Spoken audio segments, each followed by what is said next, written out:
From the New York Times, I'm Michael Barbaro. This is The Daily.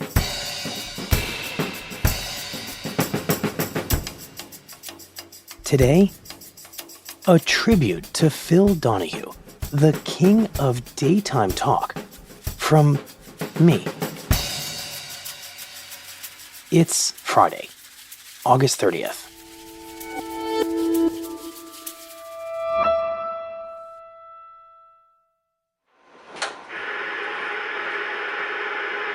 The inside.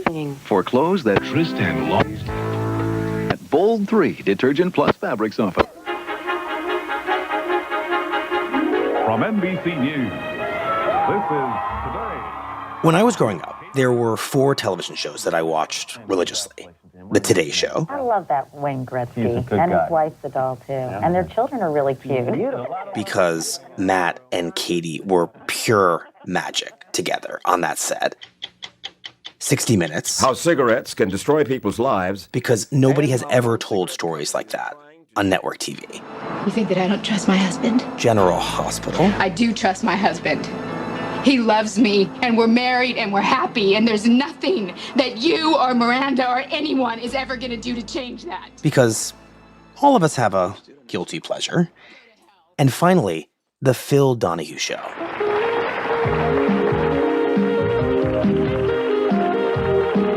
Now, why Donahue? Your parents do not know that you lead this double life. You leave the apartment after they've gone to sleep. Is that right? Yeah. Uh-huh. Yes. Good. That's a good answer. Yes. Well, they have no idea. Or I sleep at other people's houses. Why were millions of other Americans drawn to this middle-aged host of a daytime talk show? You dress up like this because, first of all, it's fun and, hey. Certainly. It's a happy... This guy with a helmet of gray hair and what always seemed to me anyway to be the world's longest, slimmest microphone. As far as songs go, every song is a message. Who sprinted around his studio in a beige 3-piece suit. The message of Good Night, Irene. The lyrics were, Irene, good night, Irene. She's talking about Good my night, son. Irene. It never really occurred to me to try and answer that question. Donahue has been off the air now for more than 20 years. He's no longer a household name. The culture has kind of forgotten him. But then, a few days ago, he died at the age of 88. And suddenly, I wanted to know, what had it been about Donahue? So, I logged on YouTube, and I started to watch his show again. Why should I love the Lord? Why should anybody else love the Lord? What has I the can Lord name ever done many. for any of us? First, I don't know. And I was right back in my childhood basement with the gray commercial carpet and the exposed pipes. And so on. And if you're married, you can't have the job because you might have children. And if you have children, you can't have the job because they might get sick and you'd have to take care of them. If you didn't, you'd be a bad mother. Any condition of being a female still may be used against you, no matter what. And what I remembered right away was Donahue's extraordinary intellectual range. 135,000 citizens were displaced because of the explosion in Chernobyl. And some of them lived here. One day, he'd interview a presidential candidate. Throughout this imperfect part of your marriage, did you ever separate, you and Hillary? No, and it's none of your business if we did. The next, an activist. If we don't put a halt to this new kind of nuclear war fighting, which we're moving into, we are going to guarantee that we have a nuclear war. The day after that, a celebrity. Please welcome the divine Miss M. Here's Bette Midler. An illiterate adult. You came out of the closet, so to speak, 2 years ago. October 16th, and no one knew except my wife. Who somehow had outwitted his college professors and his bosses and still couldn't read at the age of 45 despite having a big corporate job. And I might add that I am healing, as we all are healing, from the trauma of being an illiterate in this dominant literate society. It must be terrifying. Now, remember, this is daytime talk, at a time when daytime talk didn't really exist.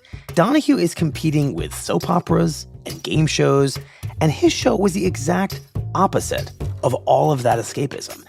It was the AIDS crisis. To what? That we don't have to worry about catching AIDS in the air. Right. AIDS is not transmitted by casual contact. It never has, and it probably never will be. It was the hardcore scene in New York. He devoted an entire episode to that. Yeah, well, share with us some of the feelings that make you feel comfortable in this group. Well, people are always seeming to try to tell us what to do, where to go, how to talk, how to walk, what to wear.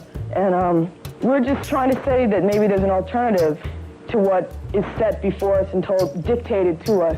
You know, we're saying maybe there's... And it was this incessant curiosity about ideas and motivations, why people did what they did, why they believed what they believed, what made people who they are.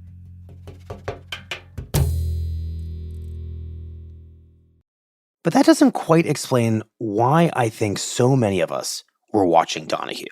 It was this thing he did on top of all of that. It was how he treated his audience. Now, remember, until this point, a studio audience was basically an inanimate object. Mike, you know about the evil presence in my office, right? Of course I do, Paul. She's standing right next to you. They laughed, sometimes literally on a laugh track. They clapped in unison. They were basically a prop. Let me go out in the audience and get some observations. Now, what do you think of all this business of student protest? For example, Columbia, Berkeley, and other... But in Donahue's hands, the audience became just as important as the guest on the stage. Yes, ma'am. I think there's racism everywhere, and you cannot pinpoint it on a particular race, but it depends on the individual. And I think that as long as we keep calling people black and white, that's when racism is going to continue. I know you want to... If that happens, you let me know, okay? We're not making this... And this wasn't an accident. This was quite deliberate. Donahue made the audience central to the show from the very beginning, and he talked about how it happened and why it happened in interviews. Welcome to Speaking Freely. I'm Ken Paulson. It's a pleasure to welcome Phil Donahue. Thank you, Ken. And he liked to tell the story of how the show's origins in Dayton, Ohio, forced him to do it. We tried to get movie stars. Everybody but us had movie stars. We would call movie stars and they'd say, Dayton, that's the soapbox derby. I said, no, that's Akron. Dayton is... He could never persuade big-name guests to come to Dayton. So he gravitated to issues. We discovered that issues would keep us on the air. Issues. And when it came to issues, it turned out that the most interesting perspectives were not his. And suddenly the audience is starting to ask better questions than I was during the commercials. And I got up one day and walked out, and we realize now that if it hadn't been for that, we probably would not have survived. I just don't think you can sell two talking heads in front of a curtain for very long. Now you tell me. And so, slowly but surely, he started to turn his microphone and his show over to his audience. And people's hands were going up all over, and I couldn't get to them fast enough. And since this was the 1960s and the 1970s, and it was in the middle of men's workday, turning his microphone over to the audience really meant turning his microphone and eventually his show over to women. Sexism was rampant at the time. The mantra in the television game was the only thing women care about is covered dishes, needlepoint, and children, and mothering. That's all. And we came along, and it was clear that behind this stereotype were thinking, live human beings who wanted to get in the act, who had something to say, who wanted to kick tires, who wanted to get mad, who were mad at doctors for patronizing them. And we exploited all this to our own advantage. So in the relative obscurity of Dayton, Ohio, Donahue was undertaking a pretty radical experiment in the history of television. He was asking women what they thought. And he was taking their lives and their needs very seriously. We are inside an abortion clinic in Chicago. The patient, with her back to the camera, is in the first trimester of an unwanted pregnancy. He televised an abortion. Our patient, having been told what to expect, walks to the treatment room where she meets the doctor for the first time. The medical term for this abortion is vacuum aspiration curettage. He televised a tubal ligation surgery. You can put the baby on your breast. Okay. he televised a child's birth. She is big. Of course, not all his gestures towards women were super high-minded. What's up, ladies? For those of you that prefer Italian men, one of Houston's top models, Mr. GQ himself, the Italian Stallion. There were the episodes about male strippers where these guys came out on the set, took off all their clothes, and the women went wild. Wake up. And Donahue made very clear that those pitches came from the women on his staff, not him.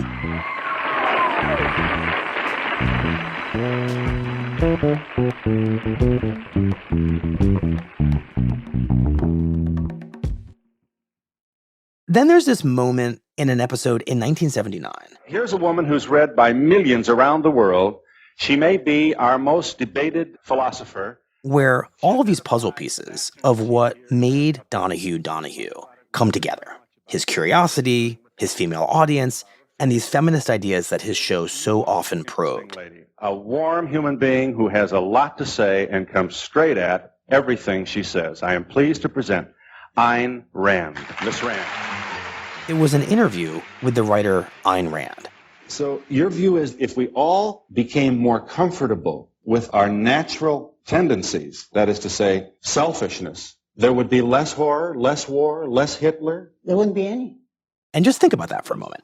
Ayn Rand, one of the great public intellectuals of her era, or really any era, this champion of rational selfishness and capitalism unbound on daytime television. So the more selfish we are, the more tranquil and peaceful the world in which we live? And more benevolent toward other people, if we're rationally selfish. And this moment starts, as so many great Donahue moments do, with a question from the audience. Miss Rand, in your novels, you portray very strong women. I was wondering why you think in the world we don't have strong women leaders. Because if you're speaking about women's liberation, that whole movement, it's a very false and phony issue. And Rand responds by basically casting doubt on the whole movement for women's rights. Women are human beings, so they need leaders just like men. They need leaders who are men or women as the leaders have earned. And then Donahue jumps in. Well, but the point is that women feel, because of the cultural inhibitors that have been placed on women, some sort of woman leadership is needed. And he asks Ayn Rand how she thinks that women can get ahead. For him, this avowed feminist, the answer seems pretty obvious.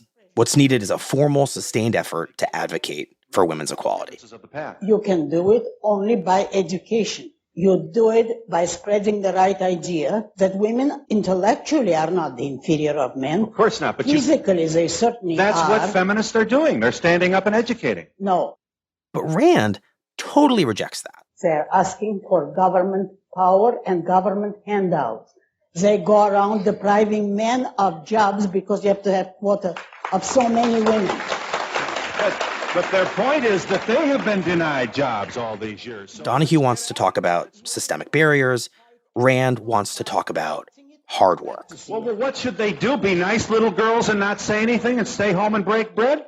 No. Well, what should they do? Go into any career of their choice except longshoremen or professional football player, as they're trying today, and fight for their career as every man has to fight.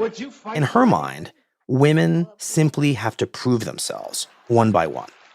And in Rand's telling, in any reasonable, logical, free market economy, talented women will eventually just rise. It will happen. All you have to do is show your ability. And if someone is prejudiced and doesn't hire you, the intelligent employer will. But then as the conversation keeps going, this heady, fascinating back and forth about feminism and capitalism, something really interesting happens. When another woman in the audience asks Rand a question. 15 years ago, I was impressed with your books, and I sort of felt that your philosophy was proper. Today, however, I'm more educated, and I find that if a company... This is what I don't answer. Oh, wait a minute, you haven't heard the question yet. And when Rand responds... She's already estimated her position and my work, incidentally, displaying the quality of her brain, if she says today she is more educated. I am more educated now than I was 15 years ago when I was in high school, before I went to college, and before I read the newspaper. I'm not interested in your biography. She is exceptionally dismissive of this woman. Let her make her point. It's very basic. If a company is permitted to do what it wants to do, like IT... Donahue tries to create some space for this audience member to speak, but... Can we encourage you to make a contribution to that observation? I will not answer anyone who is impolite, but to show you... She wasn't impolite. I do not sanction impoliteness, and I am not the victim of hippies. Hippies? Rand's disdain completely overpowers everything. If anyone else wants to ask the same question politely, I'll be delighted to answer. Well, there was nothing impolite. You are punishing this woman for the vigor and energy that she brought to the dialogue. And that's not fair to her. This is the kind of woman we spend a long time trying to attract to our television audience.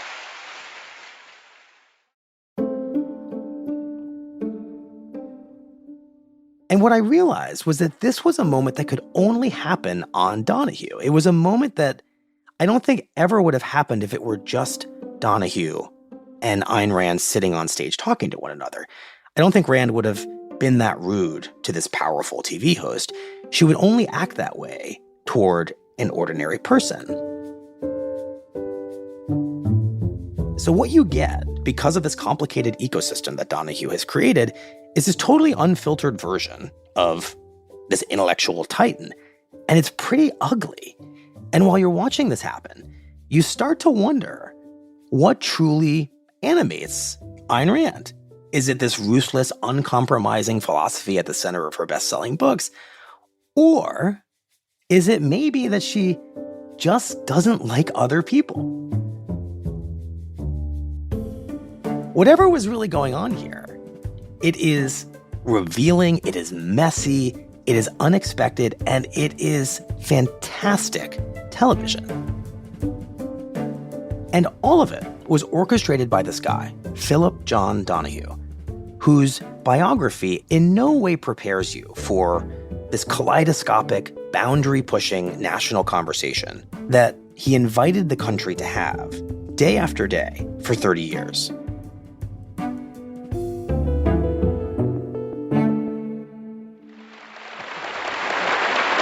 We'll be back in just a moment.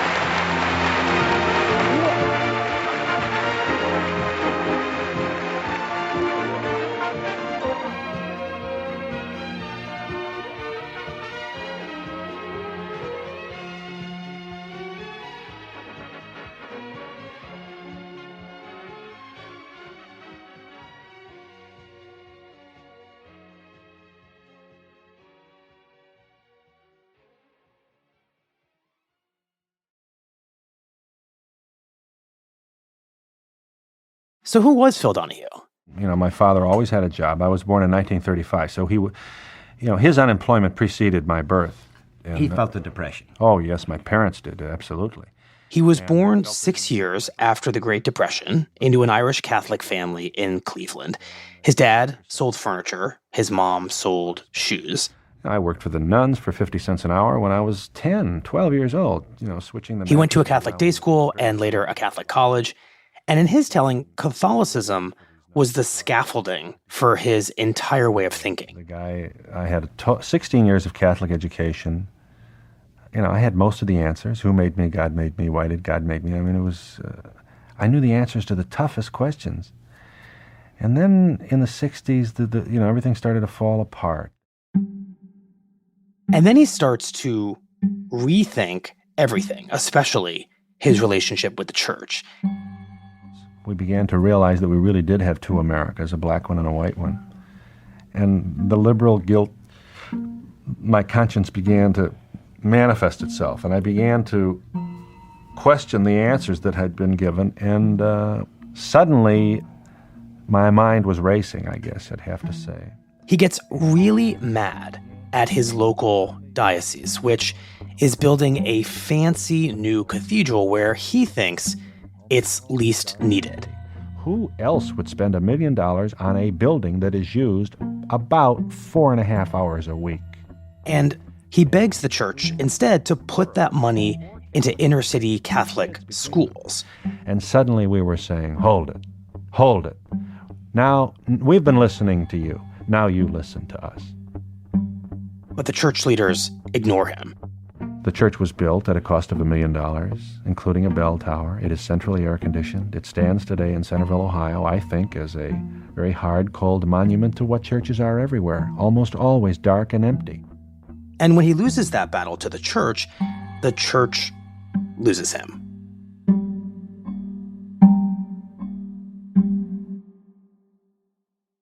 So by the time he enters broadcasting, Donahue strongly identifies with the powerless.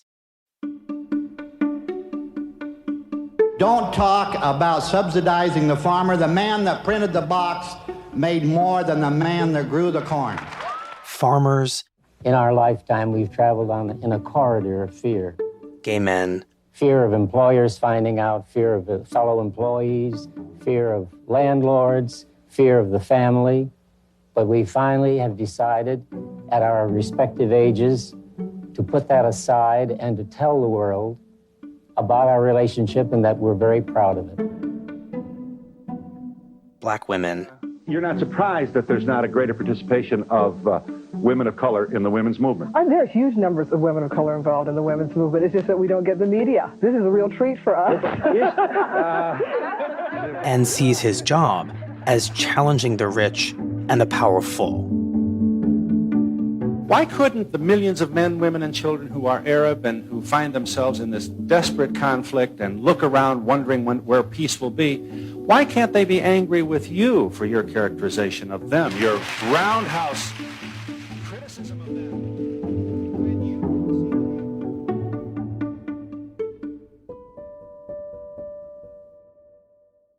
That sensibility is a through line across every episode of his show. And you really see it in an interview that he did in 1987. Are you 40? I'm 41. 41. With a young Donald Trump. You're a star, Mr. Trump, and you're a businessman. And you do not run away from publicity. Trump is flying high. His first book, The Art of the Deal, has just come out. But Donahue keeps bringing the conversation back to the little guy. Well, this is interesting because, as you know, you're the Fat Cat developer, and you know the book on you is that you throw little old ladies who can't afford the rent out of the apartment. I don't think that's the book on me, if you want to know. Well, he wants to point it down to the street, not up at Trump's penthouse in Trump Tower. Your father was there a lawsuit? You didn't have enough he didn't have enough blacks in his project, and that upset you.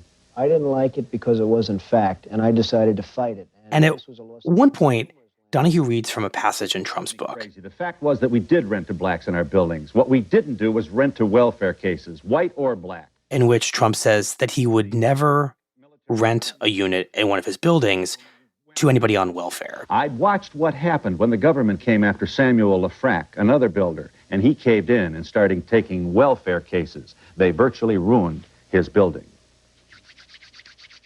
Donahue, at this moment, dramatically rubs his hands together as if preparing to go into battle. Isn't that...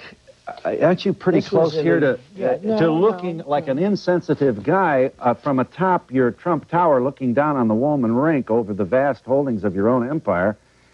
Shouldn't we have just a little more understanding from a man of your influence and wealth on the issue of making New York livable for all of us, safety on the subway, then we can't continue to give you guys these big tax breaks, and that would go for... And Trump does what we all now know to be his go-to move when somebody tries to hold him accountable.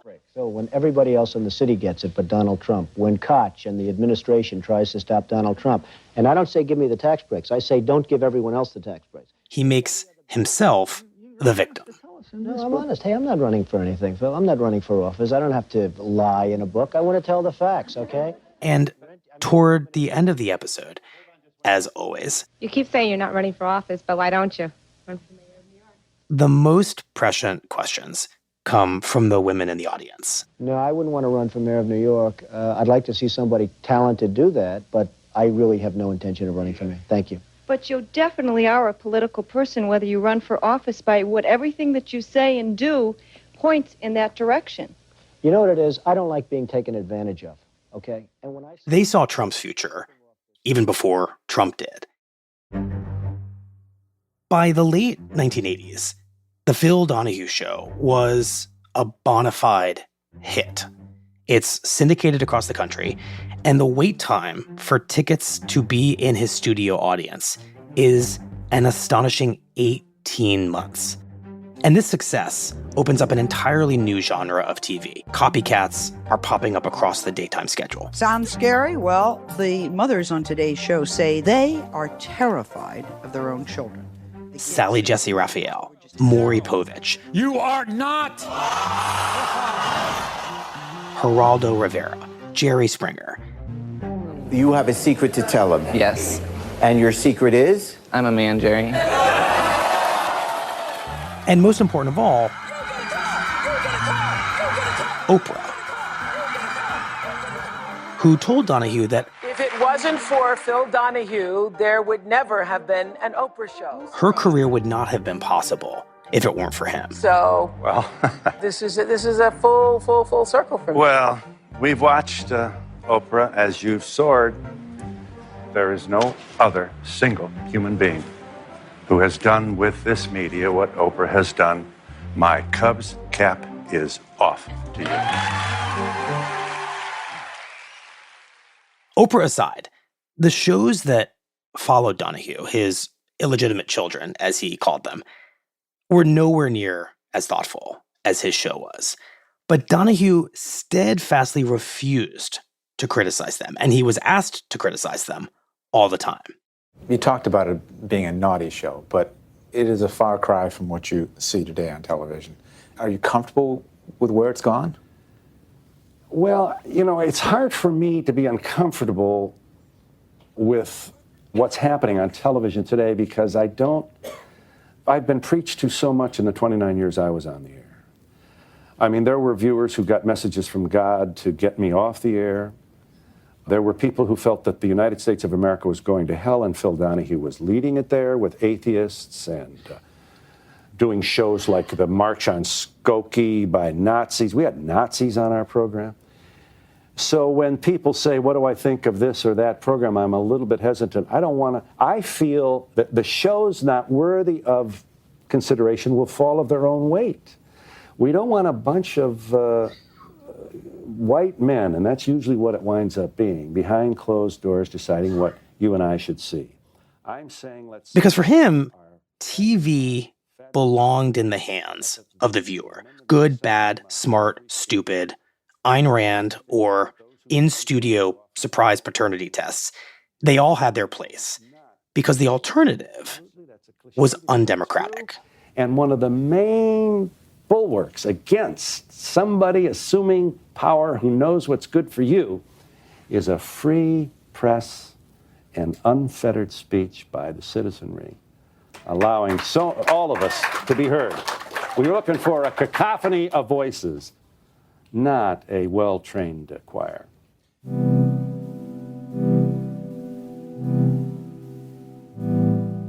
But eventually, after 3 decades, that cacophony overtook Donahue. The viewers were voting, and they were no longer voting for him. And his show ended its run in 1996. He briefly tried to make a comeback in the early 2000s with a reboot of The Donahue Show on MSNBC. The anti-war movement is heating up. But all of his anti-establishment instincts ran up against the cruel realities of cable news after the September 11th terror attacks. At a time when almost everybody else in TV news seemed to be beating the drums of war, Donahue very loudly questioned the coming U.S. invasion of Iraq. This is an email from Michael. I'm 17. I'm the person the Bush administration wants to hold a rifle and go off and kill Iraqis. I would like to know why. Is that too much to ask? And to hear him tell it, his bosses at MSNBC were not interested in a cacophony of voices. They wanted a well-trained choir. It really is funny almost when you look back on how the management was just frozen by the anti-war voice. We were scolds, we weren't patriotic, American people disagreed with us. and we weren't good for business. And his show was canceled after just 7 months.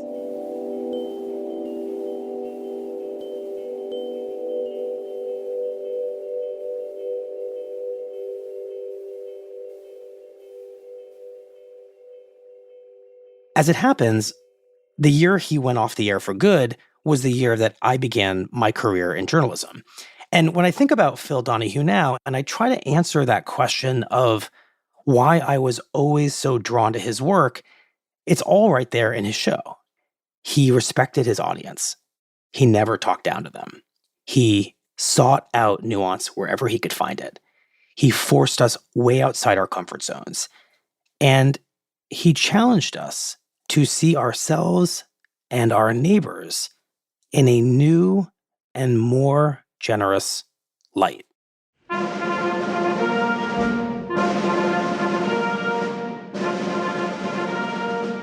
A few months before Donahue died, back in May, President Biden invited him to the White House to receive the Presidential Medal of Freedom, the country's highest civilian honor. And before social media and clickbait news, Phil Donahue broadcast the power of personal stories in living rooms all across America. He helped change hearts and minds through honest and open dialogue. Over the course of a defining career in television, through thousands of daily conversations, Phil Donahue steered the nation's discourse and spoke to our better angels. I wish you were still speaking there, pal. It made a big difference. And for once, Phil Donahue, now seated in a wheelchair, didn't say a word.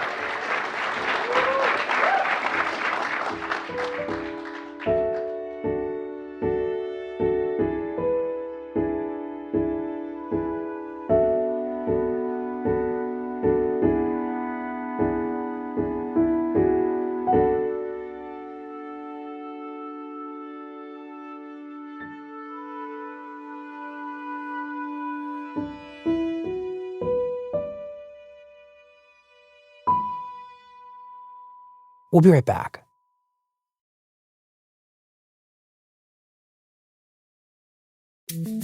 Here's what else you need to know today. Madam Vice President, Governor Walz, thank you so much for sitting down with me. In her first extended interview since becoming the Democratic nominee, Vice President Kamala Harris, joined by her running mate, Tim Walz, was pushed by CNN to explain positions she had taken during her first run for president in 2020, but has since backed away from, including banning fracking and decriminalizing illegal border crossings. There was a debate. You raised your hand when asked whether or not the border should be decriminalized. Do you still believe that? I believe there should be consequence. We have laws that have to be followed and enforced that address and deal with people who cross our border illegally, and there should be consequence. Harris insisted that despite shifting stances on specific policies, her core beliefs have remained the same. How should voters look at some of the changes that you've made in your policy? Is it because you have more experience now and you've learned more about the information? Is it because you were running for president in a Democratic primary? And should they feel comfortable and confident that what you're saying now is going to be your policy moving forward? Dana, I think the most important and most significant aspect of my policy perspective and decisions is my values have not changed.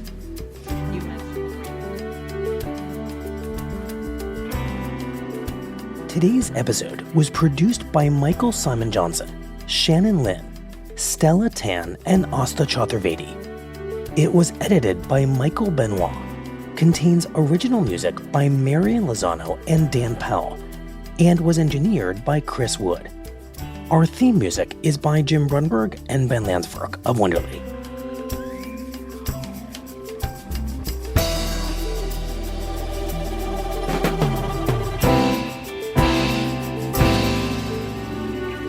That's it for the Daily. I'm Michael Barbaro. See you on Tuesday after the holiday.